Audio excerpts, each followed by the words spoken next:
Dans cette vidéo, je voulais voir avec toi comment naviguer sur la plateforme Educadoc. Donc je vais cliquer ici sur le second onglet là que j'ai ouvert.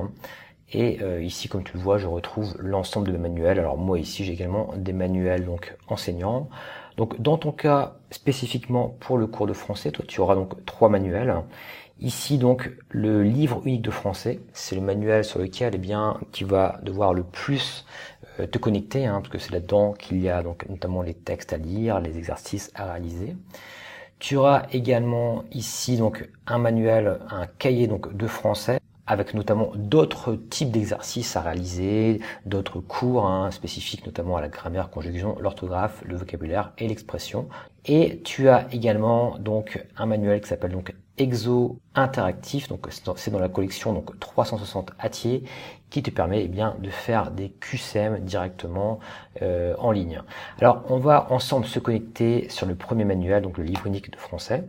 Et pour naviguer dans son manuel, tu vois ici, tu peux accéder donc à l'affichage en miniature. Donc tu vois par exemple ici le numéro des pages et tu vas pouvoir comme ça aller donc d'une page à l'autre assez facilement.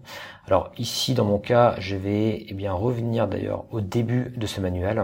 Et ensuite, je peux passer comme ça les pages directement via ce petit bouton ici à l'extrémité donc droite de mon écran. Et voilà, je vais pouvoir comme ça consulter donc le contenu. Alors ici, j'arrive par exemple sur l'atelier de rentrée. Je vais pouvoir, pourquoi pas, zoomer, d'ailleurs si je le souhaite, dans le document ici avec le petit plus. Je pourrais revenir en arrière également aisément. Et ce qui est intéressant également, c'est que lorsque tu vois donc un petit plus quelque part, cela signifie qu'on va pouvoir zoomer donc sur une image. Alors je vais te montrer ici un autre exemple qui va être plus parlant. Par exemple ici, je souhaite faire apparaître ce poème ici en grand, je vais simplement cliquer quelque part ici dans l'image, parce que je vois qu'il y a ici un plus, et cette image donc apparaît en grand. Voilà, ensuite, pour quitter cette visualisation, je clique ici en haut à droite sur la croix. Voilà, on va continuer notre exploration assez rapidement. Alors simplement pour te montrer qu'il y aura des supports notamment interactifs à consulter. Alors ici par exemple une scène de théâtre. Alors pour y accéder, je peux par exemple cliquer ici donc sur la petite vignette en forme de bobine. Donc je vais simplement cliquer dessus. Et comme tu le vois ici, l'enregistrement vidéo d'une pièce de théâtre, ici en l'occurrence, se lance. Je voudrais donc lui mettre dans un bilier. Voilà, en gros, pour les principales fonctionnalités que je voulais te montrer. Il y a également souvent des images animées. Ici, je vais cliquer sur le petit logo ici pour l'image animée.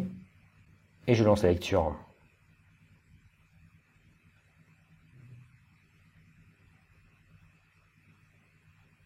Maintenant, je vais revenir sur la page d'accueil de la plateforme Educadoc pour te montrer un autre manuel sur lequel tu pourras travailler également, notamment le cahier de français ici. Je vais cliquer dessus. Et comme tu le vois ici, tu peux consulter les différents exercices. Il y a également dans ce cahier des parties cours que tu pourras également consulter. Alors ceci dit, tous les éléments ici que tu vois seront directement intégrés à ton guide de manière à ce que tu n'aies pas à naviguer d'un livre à l'autre. Finalement, ta principale ressource ici à Thiers sera le livre unique de français que nous avons vu donc précédemment. Bon, ceci dit, je voulais quand même te montrer que tu peux retrouver les exercices du guide dans ce manuel. Et je vais maintenant revenir sur la page d'accueil à nouveau pour te montrer le dernier manuel donc pour ce cours de français qui est ici donc dans la collection 360 Hatier, le livre de grammaire. Donc je clique dessus et je vais me rendre ici sur la première page donc de ce manuel. Et comme tu peux le constater, il contient en fait des différentes parties en fonction des domaines de la grammaire notamment. Donc ici, on voit que la partie 1 concerne les noms, les déterminants, etc. Donc, en tout, 30 champs ici sont couverts. Et lorsque tu veux donc réviser notamment un domaine, on te guidera d'ailleurs au travers du guide vers ce manuel, en fin souvent de chapitre pour pouvoir travailler par toi-même, tu vas simplement devoir cliquer, par exemple, admettons, je souhaite travailler sur le verbe être et avoir ici, je clique sur distinguer être et avoir. Et j'accède ici à une question où là je dois par exemple faire des glisser-déposer. Alors je vais le faire un petit peu par hasard juste pour te montrer le principe. Et lorsque je valide, je vais voir en fait les bonnes réponses ainsi que les mauvaises réponses et je pourrai recommencer autant de fois que je le souhaite cet exercice.